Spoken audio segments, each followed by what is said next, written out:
એટલે મતલબ એવું કોઈ કેરેક્ટર અત્યાર સુધી તમે પ્લે કરેલું છે કે જોતા એમ લાગ્યું કે આ તો હું છું જ નહીં જરા એમ, આવું મેં આટલું અઘરું કે આટલું ટફ હું કઈ રીતના પ્લે કરી શકું? નિત્યા. એટલે આ મારા માટે અઘરી ફિલ્મ હતી. તો પાતકી એ રીતે મને બહુ જ મજા આવી કે યાર એક તો મર્ડર મિસ્ટ્રી, સસ્પેન્સ, થ્રિલર આ બધું ગુજરાતમાં ઓછું બને છે. તમે વધારે હિન્દીમાં જોયું હોય, ઇંગ્લિશમાં જોયું હોય અને પછી તમારી લેંગ્વેજમાં આવું આવે તો આમ એઝ અ વ્યુઅર બી મજા આવી જાય કે અરે યાર ક્યાં બાત, હુ સે ધીસ નેગેટિવ નિત્યા. હા, એ તો ફિલ્મ જોઈએ પછી ખબર પડે. ઇટ્સ ડિફરન્ટ બટ ના ગ્રે બી નથી. અચ્છા. ઇટ્સ અ ડિફરન્ટ પર્સોના કે જે કદાચ હું નથી એવી કે એકદમ લાઈફ ક્લિયર હોય જે માણસની કે આ જ કરવું છે ને આમ જ છે ને આમ છે, એટલું પાવરફુલ જે માણસ હોય ને એવું છે, પણ હું એવી નથી. કોઈ દિવસ પોતાની જાતને જજ કરો ખરા? હા, બધા એક્ટર કરતા હોય કારણ કે પોતાનું ગમતું શ્રેષ્ઠ કામ અત્યાર સુધીનું કોઈ? મને ચાંદલોમાં મારું કામ બહુ ગમ્યું. અને કઈ એવું કામ છે જે કર્યું હોય ને યાર એમ થયું કે હજી હું બેટર કરી શકતી હતી કે વધારે સારું થતું હતું? એમ તો થાય બટ આમ મને એવું થાય કે યાર આ શું કર્યું છે મેં. તે જોઈ જ નથી ક્યારે? ના જોઈ મેં એટલે જ ને, પણ વારે વારે આમ જોઈ ના શકું કે અરે શું બોલું છું એવું એમ. કયો ઇમોશન છે જે પડદા ઉપર બતાવવામાં તમને બહુ જ અઘરો પડતો એવું લાગે છે? નેશનલ એવોર્ડ મળ્યા પછી કેટલું ઇઝી થઈ જાય ફિલ્મ મળવું? ઇનિશિયલી ઇઝી થઈ જાય જ્યારે મળ્યો હોય તો એક વર્ષ એ ફિલ્મની ચર્ચા હોય, તમારા કામને લઈને પ્રોત્સાહન મળતું હોય, બટ એ બહુ લિમિટેડ ટાઈમ પીરિયડ હોય. કે શું પરિવર્તન છે જ્યારે તમે ઇન્ડસ્ટ્રી જોઈન કરી ત્યારે આજે? એક્ટર્સ એટલા હતા ને તો ઓડિશન્સ થતા હતા, ઇવન ફોર લીડ એક્ટર માટે પણ ઓડિશન્સ હતા. હું પોતે ઓડિશનથી ઇન્ડસ્ટ્રીમાં આવી છું અને મારા જેવા મારી ઘણી બધી ફ્રેન્ડ્સ છે જે ઓડિશન આપીને અહીંયા સુધી પહોંચી છે. તો મને હવે એવું થાય કે હવે ઓડિશન્સ નથી થતા, કે જો આપણે ઓડિશન્સ નહીં લઈએ તો નવું ટેલેન્ટ કેવી રીતે આવશે? આ જે રીતના તમારી વાત કરવાની પદ્ધતિ છે કે જેટલા એકદમ લાઈવ ને હસતા જ રહેતા હો છો મેજરલી. ના પૂછો મારા હસબન્ડને, મોઢું ચડાવી દઉં છું.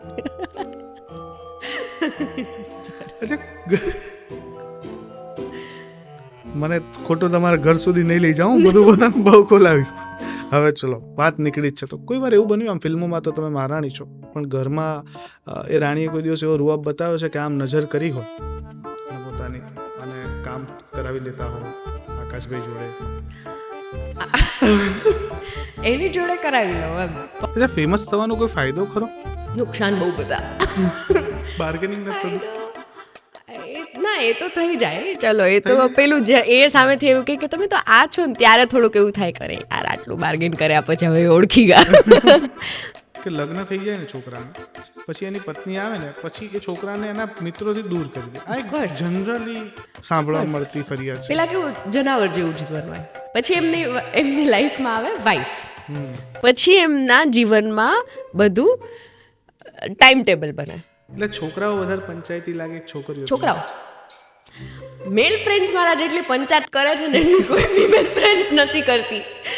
છોકરાઓ પાસે બહુ પંચાયત હોય, એ લોકોને બહુ રસ હોય. કોઈ મેલ ફ્રેન્ડ્સને કહો કે ભાઈ એક વાત કહું એટલે તરત આવી જશે, પછી એવું કહી દે આપણે શું. જેલસી ફીલ વધારે છોકરીઓ કરે કે છોકરા કરે? જેલેસી તો કેવી રીતે થાય? તમારા હસબન્ડ માટે તમારાથી બેસ્ટ દુનિયામાં કોઈ હોય જ નહીં, એ તો ખબર છે. પણ ન મજા આવે એવું કેવું કોમ્પ્લિમેન્ટ આપવાના નહીં આપવાના, એને કોઈ બીજું આપશે, તાર મને જ આપવાના. તમારી વાઈફથી વધારે કોણ?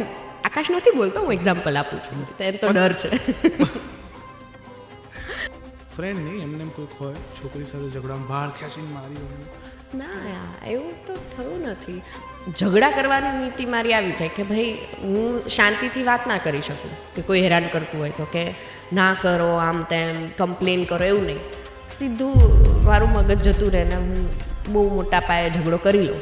એટલે એક એક્ટરના જીવનની અંદરનું સૌથી મોટું વરદાન ખબર છે તમને? એ કે એને એક જ જીવનની અંદર ઘણા બધા પાત્રો જીવવાનો મોકો મળે છે. આજે એવા જ એક એક્ટ્રેસ એમની સાથે વાતો કરવાની છે. નેશનલ એવોર્ડ જીતી ચૂક્યા છે, ગુજરાતનું ગૌરવ છે. એ ખરેખરમાં લાઉડ સિનેમા નહીં પણ લેયર સિનેમા કરવામાં માને છે. Very good, talented, versatile actor એટલે શ્રદ્ધા ડાંગર સાથે આજે આપણે બેઠકની અંદર ખૂબ મજાની વાતો કરવાની છે. એમને ક્રાફ્ટના લઈને, એમના જીવનને લઈને, પ્રેમને લઈને અને ઘણી બધી એવી વાતો છે કે કદાચ આપણે શ્રદ્ધાની નથી જાણતા. એમને એક્ટર તરીકે આપણે બહુ જ પસંદ કરીએ છીએ, પરંતુ એ વ્યક્તિગત જીવનમાં કેવા છે એ આપણે આ પોડકાસ્ટ થકી જાણવાનું છે. અને એમની એક બહુ જ સરસ મજાની ફિલ્મ એટલે કે પાતકી બહુ જ નજીકના સમયમાં એટલે 30મી જાન્યુઆરી આવી રહી છે. એ જોવાનું ભૂલતા નહીં, કારણ કે એક નવા પ્રકારનો રોલ એમણે પ્લે કર્યો છે જે જોવાની ખૂબ મજા આવશે. તો ચાલો શરૂઆત કરીએ.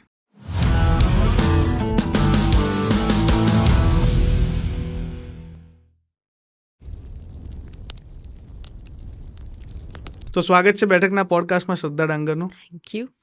શિયાળાની વહેલી સવારમાં, એ પણ રવિવારના દિવસે સવારમાં પોડકાસ્ટ આપવા આવવું પડ્યું. કેટલું અઘરું પડ્યું? અમારા જીવનમાં રવિવારને એવું કંઈ હોતું જ નથી. અમને એકચ્યુઅલી ખબર બી ના હોય કે આજે કયો વાર છે.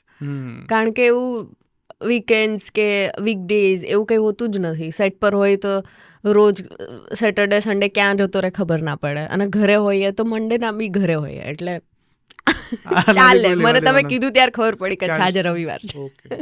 પણ અત્યારે કેટલું પ્રમોશન ચાલે છે ફિલ્મનું, તો કેટલું ટ્રાવેલિંગ કેટલું થઈ ગયું છે અત્યારે? ટ્રાવેલ તો થાય, પણ એટલે રાજકોટ, બરોડા, સુરત કંઈ વધારે ના હોય, પણ મજા આવે. ફોરેન પ્રમોશનનો મોકો નથી મળ્યો હજી, એમ ને? આઈ વિશ. ઓકે. અચ્છા, પણ ફિલ્મમાં મજા આવે કે પ્રમોશન કરવામાં વધારે મજા આવે? ફિલ્મમાં, ઓફકોર્સ. એટલે પ્રમોશન તો પછી કેવું છે કે બાય પ્રોડક્ટ તમે જે કર્યું છે, મહેનત કરી છે ને તમારે પહોંચાડવાની છે, પણ અને પછી એના વિશે વાત કરવાની મજા આવે. પણ સૌથી વધારે તો કામ એ છે, એટલે એમાં નહીં મજા આવે તો પ્રમોશનમાં નથી જ મજા આવવાની. ઘણીવાર એવું થાય કે તમને સેટ પર જ એવું થઈ જાય કે અરે આ તો કંઈક અલગ જ બનાવે છે, કે નથી મજા આવી રહી, લોકો મહેનત નથી કરી રહ્યા, તો પછી એને ખોટું પ્રમોટ કરવામાં તો મને બહુ જ આળસ આવે. અને તો દેખાય આવે કે કદાચ મારા મોઢા પર એ સ્માઇલ જ ના હોય. બટ લકીલી ઘણા વર્ષોથી એવા જ પ્રોજેક્ટ મળ્યા છે ને એવા લોકો મળ્યા છે કામ પર કે મહેનત કરતા હોય, બધાની નીતિ સારી હોય ફિલ્મ બનાવવાની. તો પછી જ્યારે એ મહેનત પછી પ્રમોશનમાં જવાનું આવે ને તો બહુ જ મજા આવે કે તમે દિલથી વાતો કરી શકો એમ. શૂટિંગની અંદરનો કયો એવો પાર્ટ છે જે સૌથી વધારે ગમે છે? એક્શન કટ સૌથી વધારે, કારણ કે એની પહેલાં ને એના પછી તો ચલો કે તમારે બહુ જ બધું કરવાનું છે, કે તમે આમ છો શ્રદ્ધા, પણ હું ગેટઅપમાં છું, ફોર એક્ઝામ્પલ નિત્યા પાતકીની, રાઈટ? એટલે એનો ગેટઅપ લઈને મારે, એટલે વારે મેકઅપ કરો, હેર કરો, પછી આગળની તૈયારી કરો. પણ એક્શન અને કટ વચ્ચે કેવું છે કે શ્રદ્ધાને એટલે ભૂલી જવાની છે, એક જ માણસને તમારે જીવવાનું છે. તો એ જે મજા છે ને, એવું તો આખા સેટ પર બીજી ક્યારેય એવી મજા ના આવે. અચ્છા, કોઈ વાર એવું બન્યું કોઈ કેરેક્ટર એટલું હાવી થયું હોય કે એ શ્રદ્ધાને ભૂલી ગઈ હોય પછી? હવે એવું નથી થતું, કારણ કે હવે કેવું કે વારે તમે એક કામ કરતા હોય, એક્ટિંગ કરતા હોય, તો તમને ટેકનિકલી બી બહુ જ બધી ખબર હોય. તમારા માટે થોડુંક ઇઝી પણ થઈ ગયું હોય કે એમાંથી બહાર આવું ને એ. પણ ઇનિશિયલી જ્યારે અમે લોકોએ હેલ્લારો કરી ત્યારે એવું થયું હતું. મને લાગતું હતું કે આ ફિલ્મમાં જે વાત આવશે, કારણ કે એક તો એવું હતું કે એ જે સેટઅપ હતું, અમે લોકો ત્યાં જ રહેતા હતા અને એ જ લોકો જોડે, જે સ્ત્રીઓ ફિલ્મમાં હતી, એક્ટર એમની જોડે જ, અને એ જ જગ્યા પર. તો અમે રાત્રે પેકઅપ પછી ઘરે નહોતા આવતા, અમે નોર્મલ લોકોને મળતા નહોતા, કે અમે સિટીમાં રહેતા નહોતા. તો અમારા માટે આખું જે શેલ જે હતું ને હેલ્લારોનું, એ 1 મહિનો એ જ હતું. અને ઉંમર બી એવી હતી કે એવા કોઈ એક્સપિરિયન્સીસ કે એવું કંઈ ખબર નથી કે દુનિયા આવી હોય કે સ્ત્રીઓને બધી રીતે પેલી કરવામાં આવે કે એમનો અવાજ ના પહોંચે. એવું અમારી કોઈની લાઈફમાં થયું નહોતું. આજકાલના પેરેન્ટ્સ પાંખો આપે જ છે, એટલે અમારા માટે એ બધું બહુ નવું હતું કે આવું પણ હોય. પણ એ 1 મહિનામાં એટલું બધું ફિલ્મમાં પણ એવું હતું, અમે લોકોએ રિસર્ચ કર્યું કે બધું. તો એ જે આખી માણસ તરીકે બદલાવ હોય ને, કે એ ફિલ્મ પછી સમહાવ મારી નજર સામે કાંઈ પણ ખોટું થતું હોય ને, કંઈ પણ નાની વસ્તુ પણ તો એ છોકરી બોલે કે ના બોલે મારા અંદરની મંજરી બહાર આવી જાય અને હું ઝાપટ મારી દઉં એવું થઈ જાય છે કે યુ નો તમારાથી સહન ના થાય. હવે કદાચ એટલે પણ હોય કે તમારી ઉંમર જોડે તમારી મેચ્યોરિટી વધે ને તમે દુનિયા જુઓ, ન્યૂઝમાં આટલું વાંચતા હોય, but A change I think ત્યારથી જ આવ્યો છે. પહેલાં એવું હતું કે હું મારા માટે સ્ટેન્ડ કદાચ લઈ શકું, કાં તો એ પણ ના લઉં કે કોઈ ખોટો ગુસ્સો કરી દે કે પેલું ના હોય કે 10 લોકોની વચ્ચે તમે એક ફિમેલ હોય તો તમે તમારો ઓપિનિયન ના મૂકી શકો. તો કદાચ એની પહેલાં મારું એવું હતું કે ઠીક છે નહીં બોલું, સંબંધ ક્યાં બગાડવાના. પણ હવે તો સંબંધ બગાડીને આવી જવા. એટલે આ જે ચેન્જ છે ને કે માણસ તરીકે એક કદાચ એ ફિલ્મનો બહુ મોટો ફાળો છે. કોઈ દિવસ પોતાની જાતને જજ કરો ખરા કામથી? બહુ બધું યાર. હા, બધા એક્ટર કરતા હોય, કારણ કે અમે પહેલી વાર સ્ક્રીન પર અમારું કામ જોઈએ ને તો ઘણી બધી જગ્યા પર એવું લાગે કે અરે યાર આ થોડુંક આમ કરવાની જરૂર હતી, આમ કરવાની જરૂર હતી, અને એવું બધાને થાય છે, મને એકને નહીં. તો આઈ થિંક એ સારી વાત છે. તો પોતાનું ગમતું શ્રેષ્ઠ કામ અત્યાર સુધીનું કોઈ? મને ચાંદલોમાં મારું કામ બહુ ગમ્યું હતું. એટલે ત્યાં બહુ એ ફિલ્મમાં બહુ ઓછી એવી ક્ષણો મને આમ સ્ક્રીન પર લાગી કે ઓકે અહીંયા આમ કર્યું હોત તો મને બધું પરફેક્ટ લાગ્યું. હેલ્લારોમાં બધું પરફેક્ટ હતું પણ એ મારા લીધે નહીં. રાઇટર છે, ડિરેક્શન છે, વાર્તા જેવી છે કે એમાં તો હું કોરી પાટી હતી. લાઈક મેં મારી જાતે મગજ જ યુઝ નથી કર્યું. એમાં ડિરેક્શન જે હતું, ડિરેક્ટર જે હતા એમના જ પેલા પર અમે ચાલ્યા હતા, રાઈટ. તો એ બધું પરફેક્ટ હતું. પણ એના પછીની જે બધી ફિલ્મો હતી કે કેવું કે તમે ઓલરેડી ઘડાઈ ગયા હોય તો તમને હવે પોતાની બુદ્ધિ ચલાવો કે ચલો ને આમ કરીએ. ઇવન લોકોને ખબર છે કે નાવ યુ આર એન એક્ટર, તો એ તમારા પર છોડી દે. તો અમુક ફિલ્મોમાં હવે મહેનત કરવી પડે, તો એની મહેનત મને આમ મજા આવે એવી હતી કે ઓકે આ મારી મહેનત છે એવું. Of course film was really good અને ડિરેક્શન, કો એક્ટર્સ, બટ એ પહેલી એવી ફિલ્મ હતી કે જેમાં મને એવું થયું કે ઓકે આમાં કંઈ ભૂલ નથી. અને કઈ એવું કામ છે જે કર્યું હોય ને યાર એમ થયું કે હજી હું બેટર કરી શકતી હતી, કે વધારે સારું થતું હતું? તો એમ તો થાય, બટ આમ બહુ કહેવાય વધારે નહીં એમ? ના, કહેવાય નહીં એવું નહીં, પણ દરેક ફિલ્મમાં થોડી ઘણી ત્રુટીઓ મળતી જ રહે. હા, એટલે કોઈ આખું કેરેક્ટર એ રીતના ન આખું હોય. કેરેક્ટર, કારણ કે જો લખાયું સારું હોય ને તો તમારી નાની નાની ભૂલો પણ દેખાય નહીં.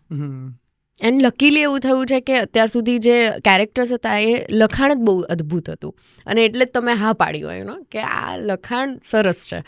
એટલે કદાચ નાની મોટી ભૂલો હોય તો દેખાય ના હોય, બટ એવું આમ બહુ આમ ચેન્જ. હા, મારી પહેલી ફિલ્મ પપ્પા તમને નહીં સમજાય એ હું નથી જોઈ શકતી મારા સીન્સ, એટલે કે મને બિલકુલ ખબર નથી પડતી કે યુ નો કેવી રીતે પ્રોસેસ થાય. આમ બહુ જ નવી છોકરી જેને ખબર બી ના હોય કે આ મિડ શોટ છે કે વાઇડ શોટ છે. એટલે હું માફ કરું છું મારી જાતના, બટ મને એવું થાય કે યાર આ શું કર્યું છે મેં. તે જોઈ જ નથી ક્યારે? ના જોઈ મેં, એટલે જ ને, પણ વારે વારે આમ જોઈ ના શકું કે અરે શું બોલું છું એવું એમ. પણ હવે પહેલી ફિલ્મ હતી તો માફ. ઠીક છે. પણ એ પછી એ પહેલી ફિલ્મ પછી જેમ જેમ શીખતા ગયા, હવે એવું છે કે હવે બધું લાગે છે કે બધું શીખી ગયા, કે હજી એવું છે કે ઘણું શીખવાનું બાકી છે? એવું તો બહુ જ બધું બાકી છે. કયા એક્ટર ઇન્સ્પાયર કરે તમને કામ કરવાને લઈને, એમના ક્રાફ્ટને લઈને? ઓનેસ્ટલી બહુ જ બધા એવા એક્ટર હોય કે તમે કોઈ આમ સિરીઝ જોઈ, ફિલ્મ જોઈને પછી એવું થાય કે અરે ક્યાં બાત હે. પણ હું નજીકથી ઓળખતી પણ હોય ને નજીકથી ખાલી ક્રાફ્ટ નહીં, ખાલી એક્ટર નહીં, માણસ તરીકે બી તમારે કેવું હોવું જોઈએ અને કેવી રીતે યુ નો, એટલે બધી રીતે ઓવરઓલ ઇટ્સ પ્રતિક ગાંધી. એમની લકીલી એમની જોડે 2 વાર કામ કરવા મળ્યું. રિસન્ટલી મેં કામ કર્યું તો નાનામાં નાની વાત હોય ને કે તમારે ઇન્ટરવ્યૂ પણ કેવી રીતે આપવું ને એ જોવું હોય ને તો એમના ઇન્ટરવ્યૂઝ જોવાના. એટલે એ માણસનું એક્ટર તો he is bin a great actor since long, but બહુ જ બધી વસ્તુ ઓવરઓલ 100% જે માણસ આમ પરફેક્ટ હોય ને કે અરે યાર આવું કેવી રીતે થઈ શકે કે આ અત્યારે એમની પાસે બધું જ છે, આટલી બધી ઓફર્સ છે, 2 કલાક એમને ફ્રી મળે ને સેટ પર, અમે લોકો શું કરીએ 2 કલાક ફ્રી મળે તો વાતો કરીએ, કાં તો ફિલ્મની વાતો કરીએ કે કંઈ બી સૂઈ જઈએ. એ માણસ એ 2 કલાકમાં પણ કંઈક શીખતો હોય. તમને એવું થાય શું જરૂર છે હવે તમારે એટલે હંમેશા લાઈક કયો ઇમોશન છે જે પડદા ઉપર બતાવવામાં તમને બહુ જ અઘરો પડતો એવું લાગે છે?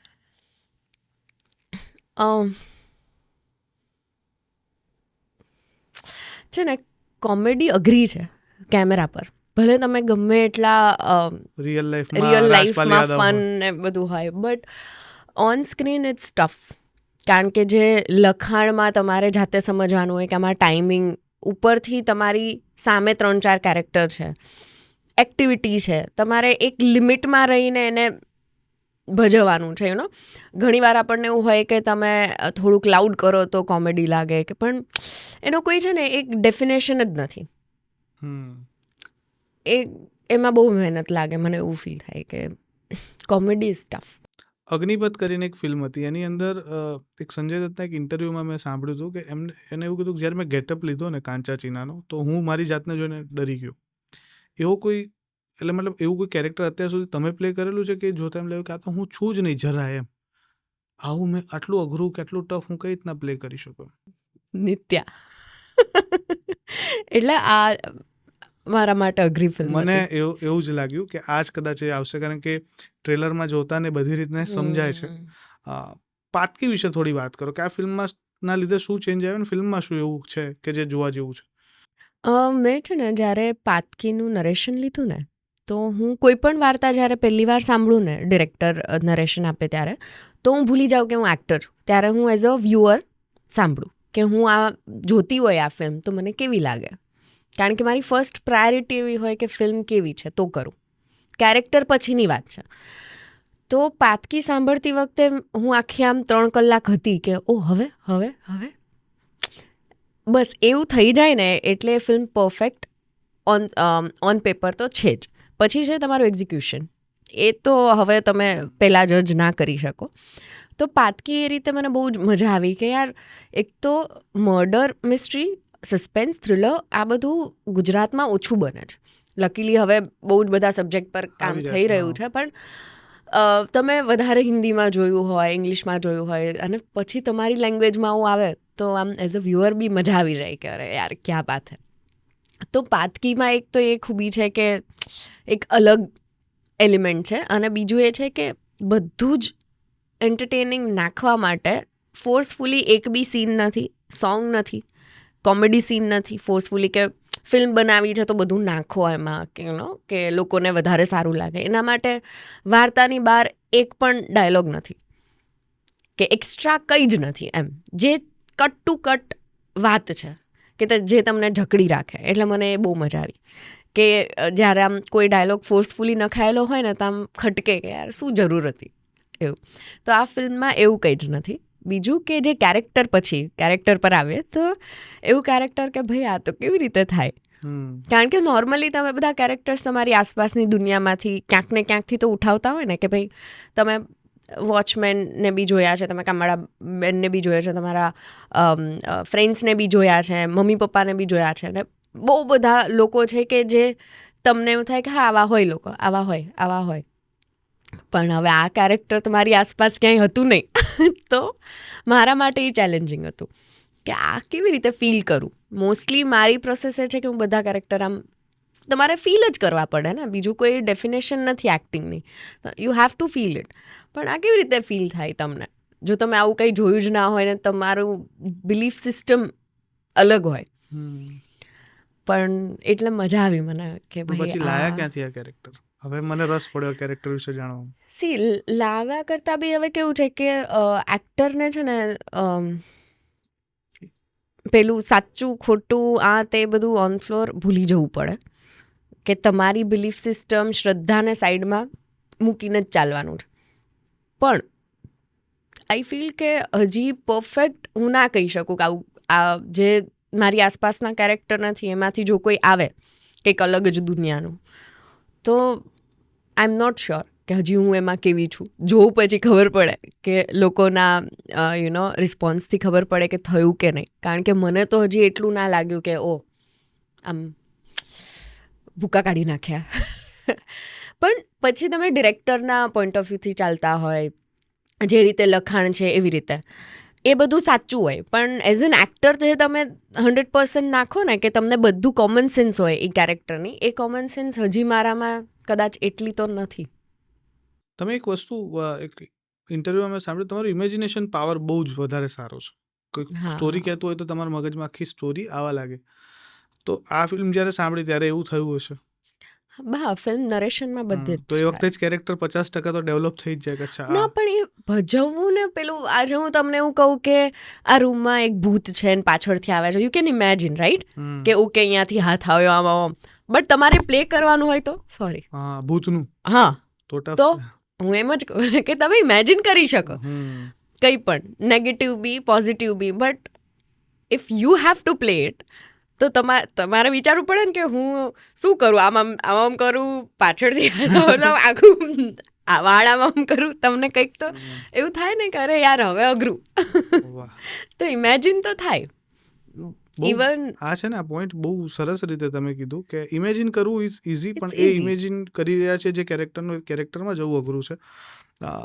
પણ છે ને આની ઉપરથી હવે આખી એક વાત મારે શિફ્ટ એટલે કરવી છે, કારણ કે છે ને જ્યારે તમારી ફિલ્મો જોઈ છે, જેમ કે મને હમણાં રિસેન્ટલી આવેલી મહારાણી, એ ફિલ્મ મને એમાં કેરેક્ટર તમારું છે મને બહુ જ ગમ્યું, અને તમે વાતમાં એક આવી ગયું તરત કે આપણે કામવાળા બહેનને જોયેલા હોય એ રીતના જ તમે આખી વાત વાણી. હવે ઓબ્ઝર્વ કરીને કેરેક્ટર આપણે ઘણી વખત લઈ લેતા હોઈએ, આવું કેરેક્ટર ઇમેજિન કરીને જ તૈયાર કર્યું હોય ને પછી જ્યારે ફોર એક્ઝામ્પલ આ પાતકીનું કેરેક્ટર છે, મને છે ને આ તો ફિલ્મ હવે આવે છે પણ મને બહુ ઘણા ટાઈમથી એવું હતું કે તમને ગ્રે રોલ કે નેગેટિવ કેરેક્ટરમાં યુ લુક ગુડ, એમ એટલે આવું મારું માનવું હતું. who said it's negative, Nitya? હા એ તો It's ફિલ્મ not. જોઈએ પછી It's ખબર not. પડે. It's But grey, different. grey. But ના, ગ્રે બી નથી. અચ્છા, ઇટ્સ અ ડિફરન્ટ પર્સોના કે જે કદાચ હું નથી એવી, કે એકદમ લાઈફ ક્લિયર હોય જે માણસની કે આ જ કરવું છે ને આમ જ છે ને આમ છે, એટલું પાવરફુલ જે માણસ હોય ને એવું છે, પણ હું એવી નથી, એટલે અને મારી આસપાસ કોઈ એવું નથી. તો શું ક્લેરિટી છે લાઈફને લઈને અત્યારે તમારી? ક્લેરિટી તો શું, એટલે મેં ક્યારેય પ્લાનિંગ તો કંઈ જ કર્યું નથી. મને પેલા ખબર છે સવાલ પૂછે 5 વર્ષ પછી તમે તમારી જાતને ક્યાં જોવો છો, આઈ કાન્ટ ઇમેજિન, એવું બધું મને ના ખબર પડે કે ઓ મને આમ, પણ મેનિફેસ્ટેશન કરતા હોઈએ કે આ જ ફિલ્ડમાં, એવું નહીં કે મારું આખું વર્લ્ડ ના બદલાઈ જાય, પણ મને આમ એવું થાય કે ઓકે કદાચ મને આવી પણ સિરીઝ કરવી છે ને આવું પણ ફિલ્મ કરવું છે ને 5 વર્ષ પછી હું કરતી હોય મને આમની જોડે કામ કરવું છે, એવું બધું કંઈ નહીં. એવું બધું કરું, અચ્છા, પણ એવું પ્લાનિંગ નહીં કે ચલો હવે નેક્સ્ટ યર છે ને હું આનું ઓડિશન આપું, આમને મળું, આ કામ, એવું નથી થતું. નેશનલ એવોર્ડ મળ્યા પછી કેટલું ઇઝી થઈ જાય ફિલ્મ મળવું? ઇનિશિયલી ઇઝી થઈ જાય, જ્યારે મળ્યો હોય તો 1 વર્ષ એ ફિલ્મની ચર્ચા હોય, તમારા કામને લઈને પ્રોત્સાહન મળતું હોય, બટ એ બહુ લિમિટેડ ટાઈમ પીરિયડ હોય કે એ ટાઈમ પીરિયડમાં તમને જે 2-3 સારી ફિલ્મ મળી હોય એ બેનિફિટ છે તમારો, પણ એના પછી એવું ના હોય. એના પછી અગેન એ જે 2-3 ફિલ્મ કેવી ચાલી, એના પછી તમે કેવું કામ કર્યું, એના ઉપર બધું, કારણ કે નેશનલ એવોર્ડ કદાચ અમને જેને મળ્યો છે એને રોજે યાદ રહે, કદાચ હું તમને મળું ત્યારે તમને યાદ આવે, પણ તમને રોજ એ મગજમાં ના હોય 5 વર્ષ સુધી કે શ્રદ્ધા નેશનલ એવોર્ડ મળ્યો ને. ઇટ્સ ટ્રુ, મેકર્સ આટલા બધા લોકોને મળતા હોય, અમે લોકો દિવસમાં 500 લોકોને પણ આવું મળતા પાછું હોય. સ્વીકારી લેવું જાતે ને કહેવું એ બહુ અઘરી ઘટના છે, કારણ કે તમને તો હા, મળ્યો છે એ it's જ fine. ભાવમાં તમે રહેવાના છો. હવે અમે પણ ભૂલી જઈએ, કારણ કે હવે તમે સમજો, તમારી આમ કોઈ પણ વસ્તુ તમને ક્યારે યાદ હોય, પણ આમ એટલે એવું ના હોય. સમજો હું તમને એમ કહું કે નેશનલ એવોર્ડ પછી કંઈ પેલું 4 લોકો પાછળ ચાલતા હોય ને મર્સિડીઝ આવી ગઈ ને આખી ટીમ હોય ને ચેન્જ ના આવે એમ, કે જ્યારે તમને પણ યાદ, કે તમને પણ પેલું ક્યારે થાય ખબર છે કે જ્યારે કોઈ તમને મળે ને તમને યાદ કરાવે કે અરે કોંગ્રેચ્યુલેશન તમને, હા નહીં મળે, કારણ કે રોજિંદા લાઈફ તમારી નોર્મલ છે એમ, તમે કામ કરો છો રોજે, એવું થાય કે યાર વી આર ગ્રેટફુલ, અને હજી એવા કામ કરવા છે કે લોકોનું પ્રોત્સાહન મળે, અને આવી રીતે નેશનલ એવોર્ડમાં એવું બધું થાય, પણ ઇટ ડઝન્ટ મીન કે you are the best from all, એ તો તમને ખબર હોવી જોઈએ. ઓકે, આ જે રીતના તમારી વાત કરવાની પદ્ધતિ છે કે જેટલા એકદમ લાઈવ ને હસતા જ રહેતા હો છો મેજરલી? ના ના, પૂછો મારા હસબન્ડને, મોઢું ચડાવી દઉં છું. અચ્છા, મને ખોટું તમારા ઘર સુધી નહીં લઈ જાઉં, બધું બહુ ખોલાવીશ. હવે ચલો, વાત નીકળી જ છે તો કોઈ વાર એવું બન્યું, આમ ફિલ્મોમાં તો તમે મહારાણી છો, પણ ઘરમાં એ રાણીએ કોઈ દિવસ એવો રૂઆબ બતાવ્યો છે કે આમ નજર કરી હોય અને પોતાની અને કામ કરાવી લેતા હો આકાશભાઈ જોડે? એની જોડે કરાવી લઉં એમ, પણ મને છે ને ખબર નહીં, આજ સુધી એટલે છેલ્લા 2 વર્ષથી એકલા રહેવાનું થાય છે કે જ્યાં પેરેન્ટ્સ ના હોય. એની પહેલાં તો એવું હતું કે મમ્મી હોય તો કામવાળા કે કોઈ પણ ઘરમાં જે બી હાઉસહેલ્પ હોય એનું તમારે મેનેજ ના કરવાનું હોય, મમ્મી જ હોય એમને કહેવાવાળું. પણ હવે હું ને આકાશ 2 જ રહીએ છીએ તો અમારે જ કમ્યુનિકેશન, અમારે જ બધું કરવું પડે. પણ મને ખબર નહીં, મને સમહાવ ડર લાગે હાઉસ હેલ્પને લોકો. એટલે એવો ડર નહીં, પણ કેવું કે મને કેવું છે કે જો ને પેલો ત્યાં કચરો પડ્યો છે તમે લઈ લેજો ને, તો મને આમ 2 વાર એવું થાય, કહું ના રહેવા દો, જાતે લઈ લે, કહું કેવી રીતે કહું, એવું યુ નો એક આઈ ડોન્ટ નો, મને છે ને એ કામ બહુ પેલું લાગે કે યાર આટલા બધા વાસણ ધોવાના એમ. એટલે મારા માટે છે ને બહુ ટફ છે વાસણ ધોવાના બધું. હું 24 કલાક લઉં કે કયું ક્યાં મૂકવાનું શું એવું બધું એમ. તો મને છે ને એવું થઈ જાય કે અત્યારે સૌથી ટફ કામ એ જ કરે છે. સમજો છો? તમારી નજર સામે એક જ માણસ જે મારા મતે આમ મોસ્ટ ડિફિકલ્ટ કામ કરી રહ્યું છે. તો મને એમ થાય એમનું મોઢું આવું જશે ને કેમ આટલા બધા વાસણ. હવે એમાં તમે એવી રીતે કેમ કહો કે સાંભળો ને આઈ જરાક કરી નાખો ને એમ. તો મને છે ને એક્સ્ટ્રા પેલા વાસણ હોય ને કે આપણે આમ દેતા હોય તો મને એમ થોડુંક ડર લાગે કે દઉં ના દઉં, કારણ કે આમ આઈ ડોન્ટ નો, મને બહુ ડર લાગે. હું એમ ના કહું ડર કરતા ના એવું નહીં, અમારા બેન બહુ સારા છે એવું નહીં, પણ ડર નહીં, પણ આમ સંકોચ થાય કે કેવી રીતે કહું બહુ ડિફિકલ્ટ નથી એવું થાય મને. અને પછી ત્યાં કચરો રહી જાય કહેવાયું ને, પછી એમ થાય અરે રહી ગયો.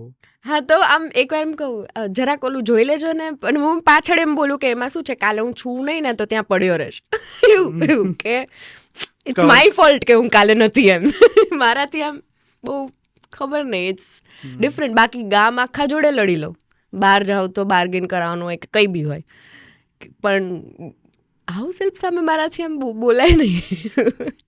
અચ્છા, ફેમસ થવાનો કોઈ ફાયદો ખરો? નુકસાન બહુ બધા. બાર્ગેનિંગ નથી તો ના, એ તો થઈ જાય, ચલો એ તો પેલું જે એ સામેથી એવું કે તમે તો આ છો ને ત્યારે થોડુંક એવું થાય કરે યાર આટલું બાર્ગેન કર્યા પછી હવે ઓળખી ગયા. ના, ફાયદો તો શું કે કામને લઈને બધા તમે જ્યાં જાઓ તો કોઈ કામ જોયું હોય તો તમને તમારા વખાણ થાય ને એવી રીતે. પણ મને નુકસાન વધારે લાગે. કેમ?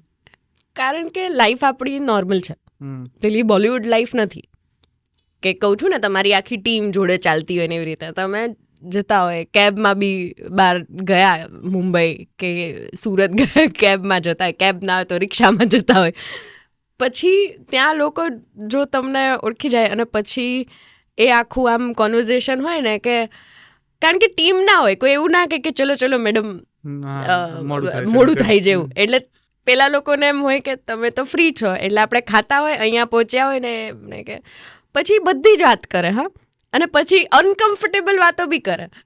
તો આ ફિલ્મમાં તમે થોડાક કાળા લાગતા હતા, આ ફિલ્મમાં થોડાક રૂપાળા લાગતા. હવે તમારી હું કેવી રીતે જવાબ આપું કે ભાઈ કેરેક્ટર, એટલે આમ અનકમ્ફર્ટેબલ બધી જ વાતો એમને રેલવે સ્ટેશન પર બી કરવી હોય એમ લોકો. ત્યારે એમ થાય યાર ખાલી નહીં ચાલે આટલી બધી વાતો ના કરીએ તો.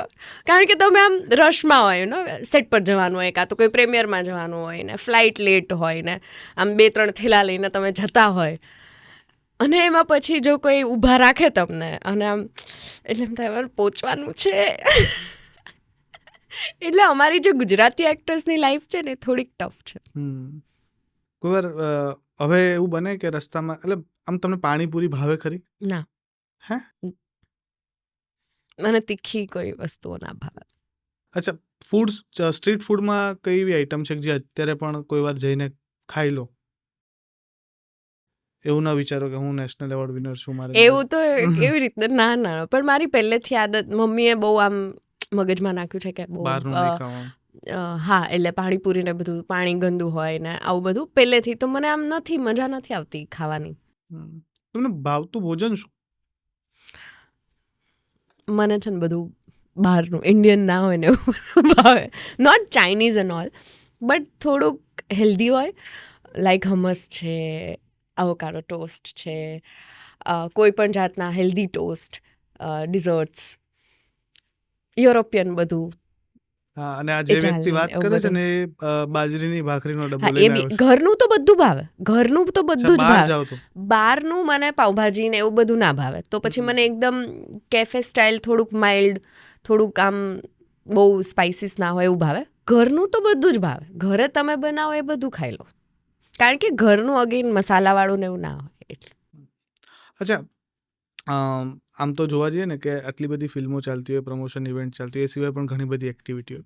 પોતાના માટે સમય એટલો ના નીકળે એક્ટરને, અને હંમેશા એક્ટરને ફરિયાદ હોય કે હું મારા ફેમિલીને ટાઈમ નથી આપી શકતો, મિત્રોને ટાઈમ નથી આપી શકતો. તમારી આવી ફરિયાદ ખરી? ના, નહીં. કારણ કે ટાઈમ કરતાં બી મને મારા માટે એવું થાય કે જેમ કે કાલે હું રાજકોટ ગઈ તો મને 1 જ કલાક મળ્યો ઘરે જવા માટે. તો મને પોતાને એવું થાય કે અરે યાર મને થોડુંક વધારે રહેવું હતું. બટ અગેન અત્યારે નથી ટાઈમ, અત્યારે મારું કામ ઇમ્પોર્ટન્ટ છે. તો હું એવું ટ્રાય કરીશ કે આ કામ જેવું પતે ને મને 3-4 દિવસ મળે તો પહેલાં હું ત્યાં જતી રહું રાજકોટ, કારણ કે મન ત્યાં છે.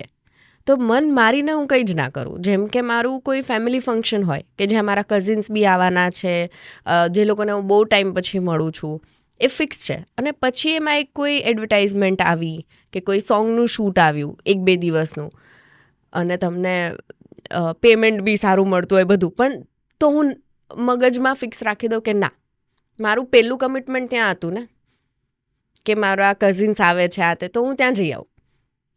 મગજમાં જે પહેલું કમિટમેન્ટ હોય ને કે હા પહેલાં કોઈ કામને આપી દીધું છે કમિટમેન્ટ, એના પછી ફંક્શન આવ્યું તો આઈ કાન્ટ ગો.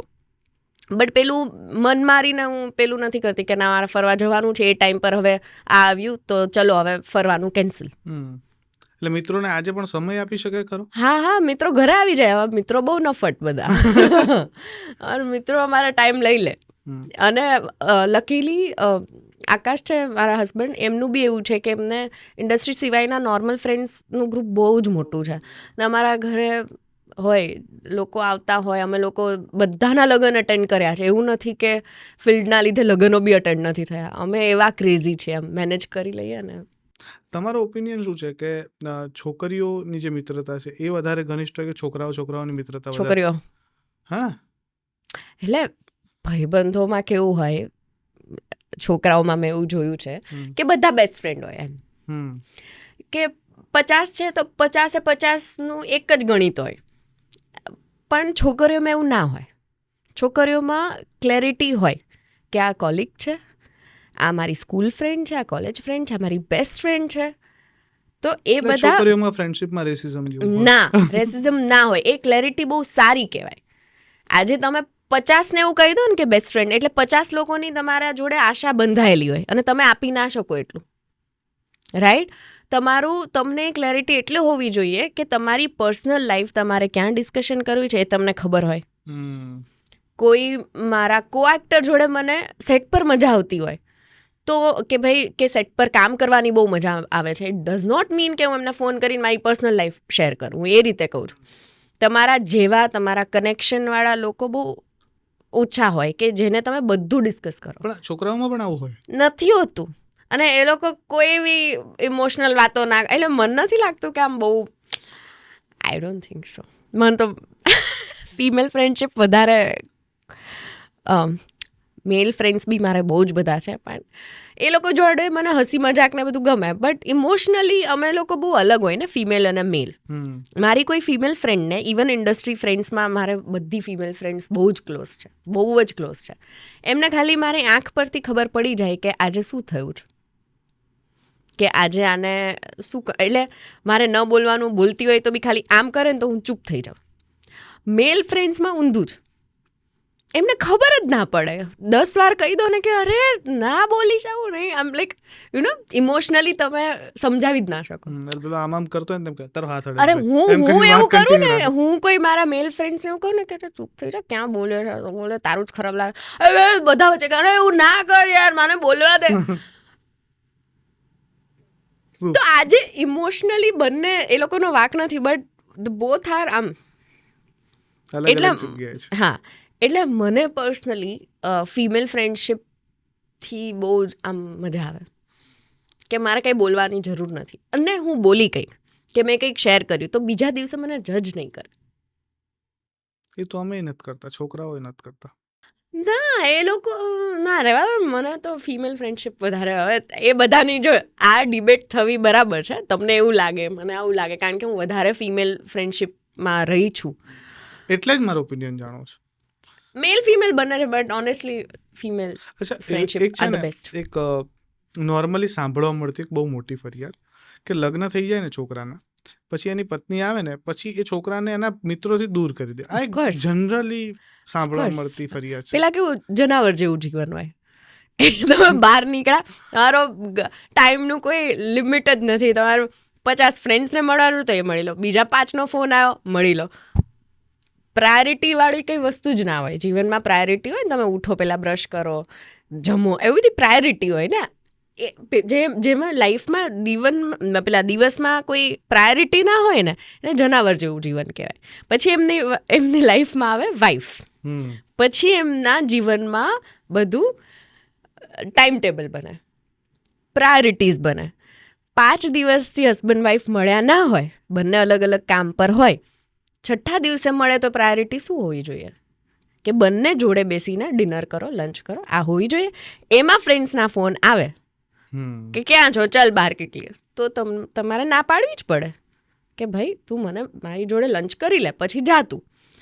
તો આવા ચેન્જીસ આવે જ. અને બધા ફિમેલમાં કેવું હોય ખબર છે, અમે કહેતા ના હોય, અમે એવી ફરિયાદ ના કરતા હોય. હું મુંબઈ જાઉં ને મારી ફ્રેન્ડ એવું કે શ્રદ્ધા હું 1 મહિના પછી શૂટ પરથી આવી છું ઘરે, તો મારે, એટલે હું સામેથી એવું કીધું ના તું ઘરે રહે, તું તારા પેરેન્ટ્સ જોડે કે તારા હસબન્ડ જોડે આજે રહે, આપણે નેક્સ્ટ ટાઈમ મળીશું. તો આની મને ફરિયાદ ના લાગે કે અરે યાર જો ને લગ્ન થઈ ગયા એટલે મળતી નથી, કારણ કે મને ખબર છે કે એ બેલેન્સ કરે છે. જ્યારે 10 દિવસ ઘરે રહી હોય તો એ ઘરે કહીને આવી બી જાય છે કે હું શ્રદ્ધા જોડે ફરવા જાઉં છું. આને બેલેન્સ કહેવાય, રાઈટ. છોકરાઓના જીવનમાં બેલેન્સ નથી હોતું પહેલાં, એટલે એમને ફરિયાદ વધારે થાય કે જો આની વાઈફે ના પાડી દીધી યાર ઘરે આવવાની. અરે પણ એ લોકો જોડે જ નહોતા 1 વીકથી, એટલે હવે તો પેલી પ્રાયોરિટી તો હોય કે નહીં. તો મેલ અને ફિમેલમાં બંનેમાં કોમ્પ્રોમાઇઝ થતા, કોમ્પ્રોમાઇઝ તો આઈ ડોન્ટ થિંક સો, કારણ કે તમે લગ્ન કર્યા છો, તમારે બેલેન્સ તો કરવાનું છે ને. પહેલાં તમે એકલા હતા, તમે 2 લોકો છો, એમાં પણ તમારા 2 લોકોની લાઈફ અલગ હોય, મારા ફ્રેન્ડ્સ અલગ હોય, એના ફ્રેન્ડ્સ અલગ હોય, તો ફ્રેન્ડ્સને પણ ઇમ્પોર્ટન્ટ આપવાનું હોય, કામને પણ આપવાનું હોય, ફેમિલીને બી આપવાનું હોય. તો એ બેલેન્સ કરતાં તમારે એક ઉંમર પછી શીખવું જ પડે, રાઈટ. તમે તમારા 20sમાં હોય, કોલેજમાં હોય તો તમારી કોઈ જ રિસ્પોન્સિબિલિટી ના હોય, તમે ફ્રેન્ડ્સ જોડે જ 24 કલાક કાઢો, કોણ કહે છે કંઈ. પણ હવે એવું ના હોય. Just female are not complaining about it, કે હું મારી ફ્રેન્ડની એવી કમ્પ્લેન ન કરતી હોય કે અરે આ મળતી નથી. મેલ લોકો કમ્પ્લેન કરતા હોય, દેટ્સ ધ પોઈન્ટ. એટલે છોકરાઓ વધારે પંચાયતી લાગે કે છોકરીઓ? છોકરાઓ. મેલ ફ્રેન્ડ્સ મારા જેટલી પંચાયત કરે છે ને એની કોઈ ફિમેલ ફ્રેન્ડ્સ નથી કરતી. અમારી લોકોની મળે ને તો પેલા આવી વાત હોય લાઈફને લઈને કે આમ આવું આમ તેમ. છોકરાઓ પાસે બહુ પંચાયત હોય, એ લોકોને બહુ રસ હોય. કોઈ મેલ ફ્રેન્ડ્સને કહો કે ભાઈ એક વાત કહું એટલે તરત આવી જશે, પછી એવું કહી દે આપણે શું. પણ એ લોકોને બહુ રસ હોય સાંભળવામાં. આ ખોટી પેલી ડેફિનેશન છે કે સ્ત્રીઓ જ પંચાયત કરતા હોય, એમાં ના નથી કે અમે કંઈ બહુ સીધા એમ કે આપણે કોઈની વાત જ ના કરી, બટ મેલ લોકો એનાથી વધારે કરે છે. મારા મેલ ફ્રેન્ડ્સ તો કરે છે, I can't say the name, but એ તો સમજી જ જશે એ લોકો. પણ ક્યારે એવું બન્યું છે કે આજે વાત કરી પ્રમાણે મને ખબર છે આકાશભાઈનું મિત્ર વર્તુળ બહુ સારું છે, ઘણા બધા મિત્રો છે. હવે આજે તમે વાત કરી ઘરમાં એપ્લાય થઈ ખરી કે એમના મિત્રોથી ઘણી વખત એમને કોમ્પ્રોમાઇઝ કરાવ્યું હોય એવું? કોમ્પ્રોમાઇઝ, યુ કાન્ટ સે કોમ્પ્રોમાઇઝ. હમણાં તમે જ બોલે. ના, અન્ડરસ્ટેન્ડિંગ ખાલી હોવી જરૂરી છે. એના બેસ્ટ ફ્રેન્ડના લગ્ન હોય તો હું એને એમ ના કહું કે મને 10 વાગે સૂઈ જવું છે તો તું ઘરે આવી જા. આ બેઝિક એક એક્ઝામ્પલ છે કે ત્યારે મને ખબર હોવી જોઈએ કે એનો બેસ્ટ ફ્રેન્ડ છે, એ કદાચ રાતે 3 વાગ્યા સુધી એની જોડે રહે કે આખો દિવસ એની જોડે રહે. મારે ઘરે આવી જવાનું, મને સૂઈ જવું હોય ને તો, કે મારે કામ હોય ને તો. આ એક એક્ઝામ્પલ છે. તમારે કઈ સિચ્યુએશનમાં કોની કઈ પ્રાયોરિટી હોવી જોઈએ એની સમજ હોવી જોઈએ. હવે અમે ઘરે 10 દિવસ પછી મળ્યા અને એ 10 દિવસ એના ફ્રેન્ડ્સ જોડે જ હોય સેટ પર, અને એ 11મા દિવસે એનો ફ્રેન્ડ એમ કે હવે હું ઘરે આવું છું, તો ગુસ્સો આવે કે તું 10 દિવસ હતો ને જોડે, હવે 11મો દિવસ અમે બે જોડે રહીએ કે ના રહીએ. તો આ એક ફન એક્ઝામ્પલ છે. પણ હવે માણસને જ પોતાને ખબર પડે. જેને ટાઈમ સ્પેન્ડ કરવો છે ફેમિલી જોડે કે વાઈફ જોડે, એ લોકો કોઈ પણ કરીને કરી લે. આકાશનું બી એવું છે, એવું જ કે આપણે લોકો બંને ફ્રી હોય ને તો આપણે ફરવા જતા રહીશું, સો દેટ મેન્ટલી ડિસ્ટર્બન્સ કરતાં બી તમારું મેન્ટલી જ તમે એક બીજી જગ્યાએ છો, તો તમને કામના વિચારો ના આવે કે બીજા કંઈ જ નહીં. એટલે એ તો બહુ કેવું બી હવે ના પડે, બિકોઝ એ તો માણસને ટાઈમ સ્પેન્ડ કરવો હોય તો એ ક્યાંય પણથી કામ. આ બધી બહુ ખોટી વાતો છે, જેવું કે ભાઈ ટાઈમ જ નથી. ટાઈમ તો આપણા પીએમને પણ મળી જાય જો ફેમિલી જોડે રહેવું હોય ને તો આપણે તો કંઈ જ નથી. કોઈ વાર એવું બને કે બહુ જ ઇમ્પોર્ટન્ટ વાત કરતા હોય તમે બંને, અને કંઈક તમારે મહત્વપૂર્ણ મુદ્દો મૂકવો હોય, રજૂ કરવો હોય, અને બસ તૈયારી જ હોય, વાત કહેવા જઈ જ રહ્યા હો, અને એવું થાય કે એમના કોઈ મિત્રનો ફોન આવી જાય અને એ ફોન અડધો પોણો કલાક ચાલે, તમને એવો ગુસ્સો આવે એવરી ડે ઓલવેઝ કે હવે મારે બોલવાનો ટર્ન આવ્યો ને તારો ફોન આવી ગયો. Can you imagine? એના ફ્રેન્ડ્સ રાત્રે 2:30 વાગે પણ આવે, અને કોઈ કામ વગર. કામ હોય તો ભાઈ પહેલાં કામ, પણ કામ વગર. એ તો સાચી મિત્રતા કહેવાય. કામથી તો બધા યાદ કરે. પણ હું એ જ કહું છું, અમારી ફિલ્ડમાં કેવું હોય કે અમને 3-4 કલાક જ એવા દિવસના મળે ઘરે રહેવા માટે. એમાં જો રાત્રે 2:30 વાગે પણ એમના ફોન આવે તો અરે તુમ લોગ જીને દો ભાઈ. ના, બટ ચાલે. બાકી ઓવરઓલ લગ્ન જીવન બધું સરસ, મજા આવે. અચ્છા, લગ્ન પછી તમારા જીવનમાં શું ચેન્જ આવ્યા? લગ્ન પછી મેઇન તો અમે લોકોએ પહેલી વાર અમારા બંનેનું એક અલગ ઘર કહેવાય ને, કે મેં મારી લાઈફમાં અલગ ઘર, એનું પહેલું ઘર હશે, અને જે જવાબદારીઓ હોય, ભલે તમે બધું જ રાખી લો પણ તો પણ એક જવાબદારી છે. અત્યાર સુધી બધાના પેરેન્ટ્સ કરતા હોય તો એ જવાબદારી સરખા ભાગે પેલું આપીને જે આમ જોડે મોટા થતા હોય ને, કે જોડે ઘર ચલાવતા હોય, જોડે કામ બી કેમ નહીં, કારણ કે હું બિઝી હોય, એ ઘરે પહોંચી ગયો હોય તો એ ઘરનું કંઈ બી કામ હોય તો કરી નાખે, હું કરી નાખું. તો મને આ ફ્રેન્ડશિપ બી જે હોય ને આફ્ટર મેરેજ, કારણ કે મેરેજ પહેલાં તમે અલગ રહેતા હોય, તમને બહુ ફ્રેન્ડશિપવાળું જીવન ના હોય, કે એકબીજાની એટલી અન્ડરસ્ટેન્ડિંગ ના હોય કે થાકેલું જોઈને તમને ખબર પડી જાય કે આને શું જોઈએ છે, કારણ કે તમે જોડે રહેતા નથી. તો હવે જે એ બધી અન્ડરસ્ટેન્ડિંગ હોય ને, કે મને ઘરે જઈને વાત ના કરવી પડે કે આજે હું થાકી ગઈ છું, કે આજે મારો દિવસ બહુ ખરાબ હતો, કે એને પણ કહેવું ના પડે, અને છતાં you understand the other person. તો એ વાત મને બહુ મજા આવે. એવું બન્યું કે લગ્ન પછી એક અલગ જ ચહેરો દેખાયો પોતાના પાર્ટનરનો, કે યાર આ સાઈડ તો મેં જોઈ જ નથી પહેલા, કારણ કે એ વખતે પહેલા ઓછો ટાઈમ સ્પેન્ડ કરતા હોય અને હવે વધારે કરી રહ્યા છો, તો એટલે એકદમ કોઈક બ્યુટીફુલ સાઈડ છે, કોઈ કદાચ થોડી ડાર્ક સાઈડ છે, બંને કદાચ એવી દેખાઈ હોય. In my case it's all positive. હા, કારણ કે પહેલાં તમે આમ ખાલી છોકરી હોય ને એક છોકરો હોય, now you are like a woman and a man, કે જે મચ્યોર્ડ હોય, કે જેમને લાઈફમાં શું કરવું છે ખબર છે, અને બંને એકબીજાની અલગ રસ્તા પર સારી રીતે સપોર્ટ કરીને ચાલતા હોય. તો મને એ, કારણ કે હવે કંઈ પેલી ફોન પર 10-10 કલાક વાતો, કે બહાર જાય એટલે તરત મેસેજ ને આવું ના થતું હોય. ઓફકોર્સ તમારી પેલી લવલી વાતો ના હોય, પણ એ ફેઝ બી બ્યુટિફુલ હોય. પણ હવેનો જે ફેઝ હોય કે મહિનામાં 1 દિવસ પણ મળો તો તમને ખબર છે કે he is the home and she is the home. એમાં વિચારવાની જરૂર નથી કે તમે આટલી વાતો કરો તો જે બોન્ડ કાયમ રહે, એવું નથી. તો એ કંઈક બ્યુટિફુલ છે, જે કદાચ મારા એકની લાઈફમાં નહીં, મારી જેટલી પણ ફ્રેન્ડ્સ હોય, જેટલા પણ ફ્રેન્ડ્સ છે, મેરેજ પછી જે ચેન્જીસ હોય એ મેં નોટિસ કર્યા હોય તો જો સારો પાર્ટનર હોય તમારો તો આ ચેન્જ બહુ જ સરસ લાગે તમને. જેલસી ફીલ વધારે છોકરીઓ કરે કે છોકરા કરે? છોકરીઓ એટલે કામમાં નહીં ના ના ના, પણ પેલું છોકરાને હા, હા, તમારા હા, ઘરવાળાને હા, બીજી હા, of છોકરી આ course. રીતના કેમ નહીં જોવે એ ભાવ. હા એવું અમને વધારે થાય. હે હા. છોકરાઓને ના થાય? આઈ ડોન્ટ થિંક સો, એટલું બધું કદાચ નહીં થતું હોય, અરે ભાઈ, કાં તો નહીં બતાવતા હોય, હા એ છે. પણ મને એવું થાય છે કે છોકરીઓને વધારે થાય કારણ કે અમે વધારે ઇમોશનલ હોઈએ. છોકરાઓ તમને લાગણીશીલ સમજો છો એવું છે? અમે બહુ ભાવનાત્મક લોકો છીએ. હા હોય પણ હવે ઠીક એટલે ના મને આમાં એવું થાય કે મેં આજ સુધી કોઈ એવી ફ્રેન્ડ નથી જોઈ કે એનો હસબન્ડ કોઈ કોમ્પ્લિમેન્ટ આપ્યા જ કરે કોઈ છોકરીને એને મજા આવતી હોય. ના ના ના, એટલે આમ સ્વીકારી લે. I don't think so. Jealousy કરતાં બી આમ જેલસી તો કેવી રીતે થાય?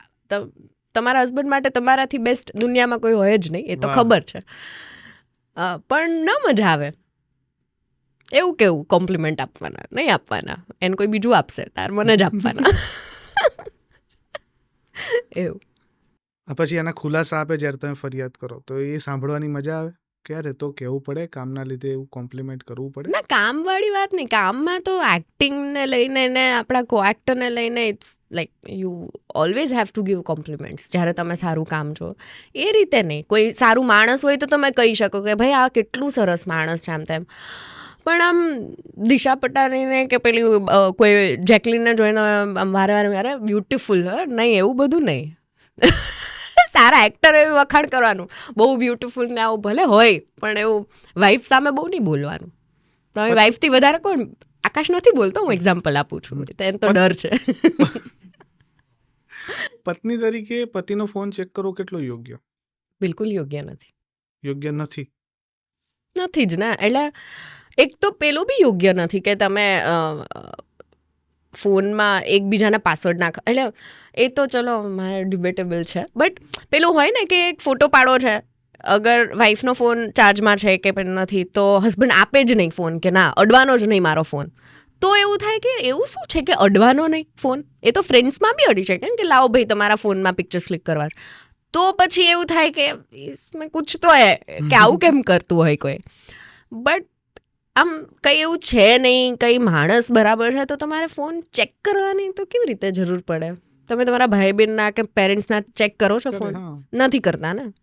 તો કેમ કરીએ એમ કહીએ પણ એ કંઈક ચેક ના હોય, check ઇટ્સ ના લાઈક કરતા, એ કંઈક જોવું હોય કે એમાં જોઈ લીધું, હા એ અહીંયા તો available તમે છે, કરી મારો જ શકો ને. charge એ તો તમે એના ફોનમાં કંઈક ના ચાલતું હોય તો મારી એપ યુઝ થાય કે કંઈ બી, એ બધું બરાબર, પણ ચેક કરવું it's a different thing. It means કે તમે ડાઉટ કરો છો અને કોઈ પણ સંબંધમાં છોકરાઓ ડાઉટ, જનરલી એમની ફીડ્સ કોઈક જોવે ને એનાથી ડરતા હોય મેજરલી. મેં તો એ ડર હોય તો ઇટ મીન્સ કે you are doing something wrong. ભૂલથી જોવાઈ જાય તો એવું કંઈ હોવું ના જોઈએ. જનરલી મારા ફ્રેન્ડ્સ આખા બધાની ફીડ તો એટલી બોરિંગ લાગે ને, મેચ મેચ મેચ ક્રિકેટર્સનું પેલા મને આમ દૂરથી જોઈ જાઉં તેમ થાય બંધ કરી દે ફોન. તમને મેચ નથી, ક્રિકેટ નથી? અરે ગમે, પણ ઇન્સ્ટાગ્રામમાં પણ એ બધી જ જગ્યા પર એની એ વાતો, એક ને એક ટોપિક પર તમે કેટલી વાતો કરી શકો? પણ બહુ મજા આવે. હું એમ કહું છું કે મને મેકઅપની રીલ જોઈ, તમે જોઈ શકો? ના જોઈ શકો ને. ના ના, અમે તો જોઈ લઈએ, એવું કાંઈ નહીં. એ તો ચહેરો સારો હોય તો તમે જો મેકઅપ તો સારો છે તો મેકઅપની ક્યાં જરૂર છે? એવું થોડી હોય. ના એ તો વાત છે. આ તો બિલકુલ એવું નથી. ચહેરો સારો ખરાબની વાત જ નથી. Makeup it's like you are wearing a good watch, બરાબર? કે તો કેમ એમાં તમારે ટાઈમ જ જોવો છે ને તો કેમ લાખો રૂપિયા ખર્ચો છો કે હજારો રૂપિયા ખર્ચો છો? પહેરી લો 2000 વાળી watch. True. It's like that. અચ્છા, સ્કૂલ ટાઈમમાં કે કોલેજ ટાઈમમાં જે તમારા મિત્રો હતા આજે પણ એટલા જ કનેક્ટેડ છે કે હવે થોડા કામના લીધે કે સમયના લીધે છૂટ્યા છે? સ્કૂલના તો બધા બહુ અલગ અલગ સિટીઝમાં હોય કે લાઈફ આખી બદલાઈ ગઈ હોય તો કદાચ કોલેજથી જ રિલેશન ના હોય, અમુક જોડે હોય, પણ કોલેજ ફ્રેન્ડ્સ તો હજી ત્યાં ને ત્યાં જ છે. કેવી મસ્તી કરતા કોલેજ ટાઈમમાં? ફૂલ. એટલે એક બે એવી કે બહુ જ ક્રેઝી ઘટના કરી હોય? એટલે મને મારા પપ્પાએ કીધું હતું કે તું સિવિલ લઈ લે, એમાં છે ને બહુ મહેનત ના હોય, છોકરાઓ હોય તો એ લોકો પ્રેક્ટિકલ કરે, તું નહીં કર તો ચાલશે, એવું જલસાની લાઈફ. તો મેં તો સારું. કારણ કે હું બહુ જ ભણતી હતી 12th સુધી, અને મારા પપ્પાને એવું હતું યાર આટલું બધું નથી ભણવું, ગાંડી થઈ જઈશ એમ, તું મજા કર લાઈફમાં. તો એમણે મને સિવિલ એન્જિનિયર કરવાનું કીધું. તો સિવિલ એન્જિનિયરિંગ કર્યું. તો બધા છોકરાઓ મોસ્ટલી, એન્ડ બંક મારો તો બી તમને એવું ફીલ થાય કે, અને એમને બી એવું ના હોય કે તમે ફિમેલ છો, કે તમે દિવાલ પરથી કૂદકો ના મારી શકો. તો બધા જોડે જોડે એમ કે ચલો હવે કૂદવાનું છે, દિવાલ કૂદી જાઓ, વિન્ડો કૂદી જાઓ. એટલે આવા બંક માર્યા, પછી કેન્ટીનમાં બેઠા હોય 5-5 કલાક ને બધું જ, કે નામ લખીને બધાને માસ બંક મારવાનું, આવડતું હોય તો બી પેપરમાં નહીં લખવાનું, બહાર નીકળી જવાનું, આવું બધું બહુ કર્યું. કોઈ એવી ક્રેઝી ઘટના કે એવું બહુ જ આમ કે આજે જે એવું તોફાન કર્યું તે દિવસે કે એવું જીવનમાં ક્યારે નથી કર્યું? કોઈ ટીચરની એક્ટિવાની સીટ ફાડી નાખી હોય? ના ના, ફેકલ્ટીઝને મેં હેરાન નથી કર્યા એવી રીતે. એવું ક્રેઝી તો કશું જ નહીં. ચલો એ જવા તો. ઝઘડા થયેલા છે કોલેજમાં? ના. સ્કૂલમાં? હા, એવા ઝઘડા ખરી કે અમારી કોલેજમાં એવું હતું કે કંઈ એન્યુઅલ ફંક્શન કે એવું હોય તો બહારથી પણ લોકો આવી શકે, તમે પણ જોવા આવી શકો. એનું કોઈ પેલું નહીં કે બીજી કોલેજવાળા ના આવી શકે. તો અમુક બીજી કોલેજના આવે ને પછી ખબર છે કોઈ પાસેથી તમારું નામ નંબર લઈ જાય, પછી તમને હેરાન કરે, ફોન કરે. તો એમાં મારી કોલેજના લોકો બહુ સપોર્ટિવ હતા. મારા ક્લાસમેટ્સ બહુ જ આમ પેલા કઝિન્સ ના હોય તમારા કે પ્રોટેક્ટિવ હોય એવી રીતે, તો દે વર વેરી ગુડ.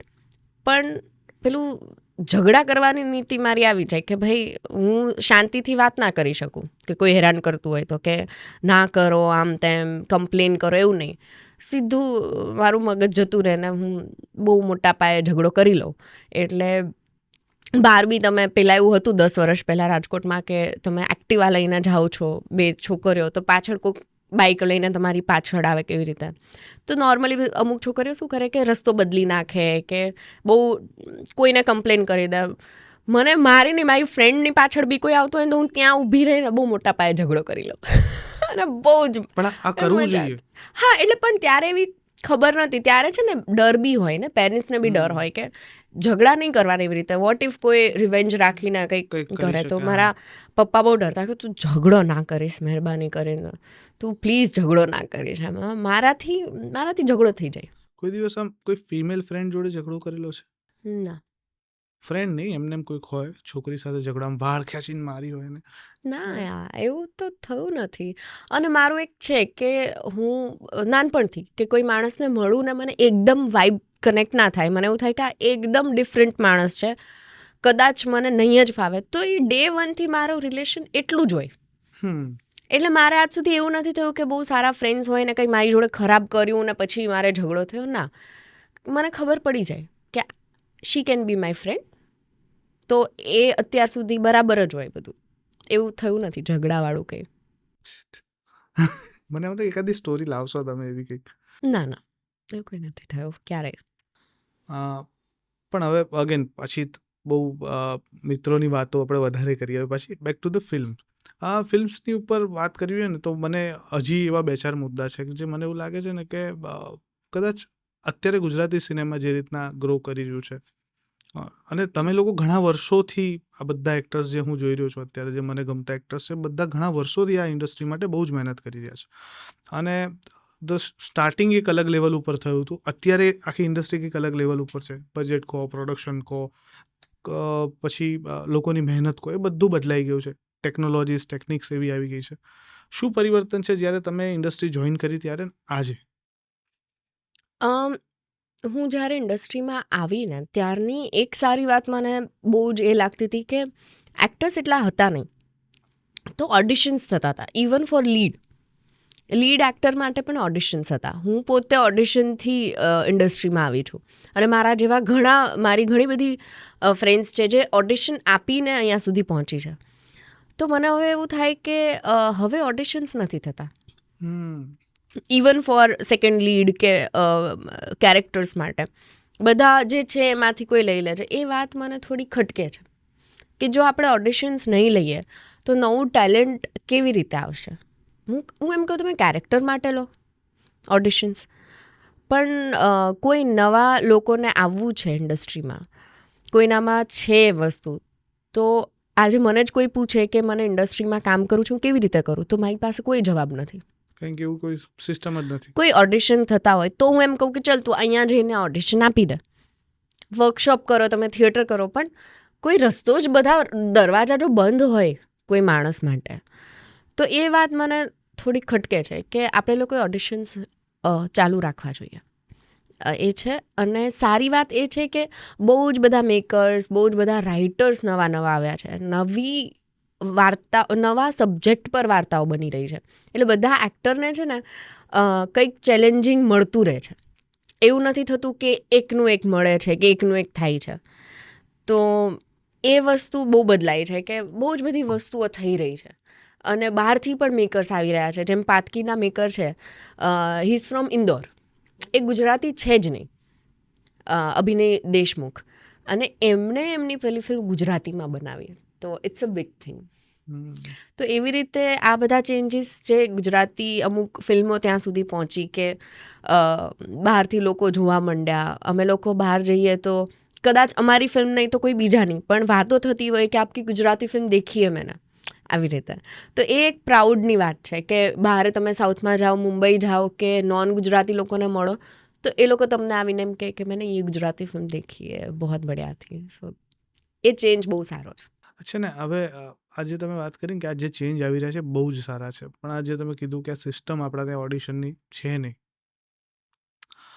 શું લાગે છે ભવિષ્યમાં જે રીતના આપણી ઇન્ડસ્ટ્રી આગળ વધી રહી છે એ પ્રમાણે કદાચ આવી સિસ્ટમો બનશે? હા, કારણ કે જે રીતે ફિલ્મો બની રહી છે બહુ જ બધી, હવે એટલા પણ we don't have enough actors કે જે બધી ફિલ્મમાં પહોંચી વળે, કે જે બધું જ કરી શકે. એકચ્યુઅલી તો મને એવું લાગે છે કે કોઈ નવું આવે, કોઈ નવા મેકર બી આવે, અને કદાચ એમનું બજેટ બી એવું નથી કે જે ઓલરેડી જે એક્ટર્સ કામ કરી રહ્યા છે એટલું હોઈ શકે, તો એમને એવું થાય કે હું કેમ નવા માણસને ચાન્સ ના આપું, તો કદાચ એ ઓડિશન્સ રાખશે અને નવા લોકો આવશે ને મંતવ્યો બધાના ચેન્જ થતા હોય છે. તો આઈ થિંક બની જ શકે, એમાં બહુ મોટી વાત નથી, કદાચ ઓડિશન્સ પાછા ચાલુ થાય. એક્ટર તરીકે હજી હવે તમારે કેવા પ્રકારના યુનિક કે નવા કે કોઈ અલગ જ કેરેક્ટર કરવાની હજી ભૂખ છે કે આવા કેરેક્ટર હજી કરવા છે વધારે ને વધારે? કેરેક્ટરની તો બહુ આશા હું અત્યારથી એટલે ના રાખી શકું, કારણ કે હજી આપણે ત્યાં મને 10 સ્ક્રિપ્ટ ઓફર નથી થતી કે 10 સારી હોય ને એમાંથી મારે કેરેક્ટર જોવાના હોય કે હવે હું આમાંથી કયું કેરેક્ટર કરું. મને અગર 5 સ્ક્રિપ્ટ ઓફર થાય તેમાંથી 2 મને બરાબર લાગે કે ના આ 2માં તો કામ કરવું જ છે. હવે એમાં પણ હું એવું એમ જોઉં કે ના આ કેરેક્ટર બહુ જ અલગ હોવું જોઈએ, તો મારે ના કામ કરવું જોઈએ. તો મારી first priority is the film, કે ફિલ્મ કેવી છે. બાકી જો ફિલ્મ સારી હશે ને એમાં 3 સીનનું કેરેક્ટર હશે કે જે મારા પર ફિલ્મ નથી, કોઈ સમજો મેલ એક્ટર પર છે કે કોઈ બીજી ફિમેલ એક્ટર પર છે, મારું 3 સીન છે, પણ એ 3 સીન એઝ એન એક્ટર મને ચેલેન્જ કરતા હોવા જોઈએ કે સેટ પર જઈને મને મોટિવેશન થાય કે આજે મારે કામ કરવાનું છે. એવું નહીં કે આ તો થઈ જશે, હવે આમાં શું છે મોટી વાત. તો એવું બી મને કોઈ જ વાંધો નથી if the script is good. કોઈ વાર કોઈ અત્યારે તો ઘણા બધા લોકો છે કે જે તમારા કામને વખાણે છે, પસંદ કરે, ઘણા ફેન્સ છે, તેવો કોઈ ફેન્સ અત્યાર સુધી એવો મળ્યો જે બહુ જ ક્રેઝી હોય, એને કંઈક એવું કર્યું હોય કે તમને એમ થાય ભાઈ આટલું બધું ન હોય, એમ ક્રેઝી ફેન મુવમેન્ટ જેને કહેવાય? એટલે આમ કંટાળો કે ઇરિટેશન આવી જાય ને એવું કોઈ નથી કર્યું. એક છે માણસ જે મારું ફેન પેજ બી ચલાવે છે, અને એ માણસ બહુ જ સરસ રીતે તમારું લખે, જે તમને અમુક વસ્તુ યાદ ના હોય કે 2 વર્ષ પહેલાં આ દિવસે આ થયું હતું, પણ એને યાદ હોય અને એ મૂકે લખે ત્યારે તમને આમ એવું થાય કે અરે વાહ, આ તો મને યાદ બી નહોતું. કે મારા નજીકના લોકોને મને બર્થ ડેટ ના યાદ હોય પણ એ માણસને યાદ હોય. તો એ બધી જે ઘટનાઓ છે ને તમને યુ ફીલ ગુડ કે યાર આવા પણ લોકો છે કે જે તમારા માટે આટલું બધું કરે છે. મળેલા જો એ માણસને ક્યારે? હા, મેં મારા લગ્નમાં એમને ઇન્વાઇટ કર્યું હતું. એ બી, અને એ માણસ બિલકુલ એવું નહીં કે તમને પૂછ્યા વગર તમારી પર્સનલ લાઈફ બી પ્રમોટ કરે કે એવું નહીં. તો બહુ દિલથી મારા માટે વિશ કરે કે મેમ તમારા લગ્ન આવી રહ્યા છે, આમ તેમ. તો મને સામેથી એવું થયું કે યાર જે માણસને મારી લાઈફની આટલી ખબર છે, જે કદાચ હું ભૂલી જાઉં છું, તો આઈ થિંક મારે એમને લગ્નમાં તો બોલાવવા જોઈએ. એટલે મેં એમને એક મસ્ત ઇન્વાઇટ કર્યું હતું કે યુ કેન અને એ માણસ લગ્નમાં આવીને પણ ફોટોનો બી મોહ નહીં કે ઓ આટલા એક્ટર છે તો હું ફોટો પડાવી લઉં એમની જોડે. એ દૂરથી બસ જોવે છે ને, બસ વિશ કર્યું ને, ડિસ્ટર્બન્સ નહીં, ખાલી આમ આવીને એમ કે થેન્ક યુ, મને મજા આવી જોઈને. તો આવા લોકો બહુ ઓછા હોય કે જેને કોઈ મોહ નથી કે બીજા એક્ટર્સ છે તો હું એમની જોડે ફોટો પડાવી લઉં, આ કરવા, એવું નહીં. તો આઈ એમ ગ્રેટફુલ કે આવા લોકો બી છે. બહુ મસ્ત વસ્તુ કીધી તમે, કારણ કે છે ને અત્યારે મોહ વગર લોકો જોડે બંધાતા નથી ને એમાં આવા જો ચાહકો તમને મળી જાય તો ઇટ્સ બહુ સરસ વસ્તુ છે. છેલ્લે હવે 2-3 વસ્તુ મારે પૂછવી છે, ધેન આફ્ટર આપણે પોડકાસ્ટ પૂરો કરીએ. બહુ મજા આવી, આમ તો મને એવું લાગે છે ઘણી બધી વાતો થઈ શકે, પણ સમય મર્યાદાને ધ્યાનમાં રાખતા ફિલ્મના પોસ્ટરમાં સૂરજમુખી હાથમાં સળગતું દેખાય છે.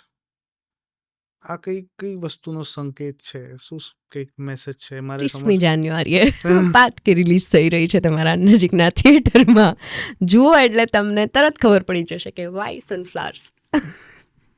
આ તો બિલકુલ કંઈ નહીં કહી શકું. એના માટે જ ફિલ્મ જોવાની છે. સૂરજમુખી માટે? સૂરજમુખી માટે. તમને ગમતું એ બહુ કેરેક્ટર છે. સૂરજમુખી અમારી ફિલ્મનું એક કેરેક્ટર છે. અમુક ફિલ્મમાં છે ને ખાલી એક્ટર કેરેક્ટર ના હોય,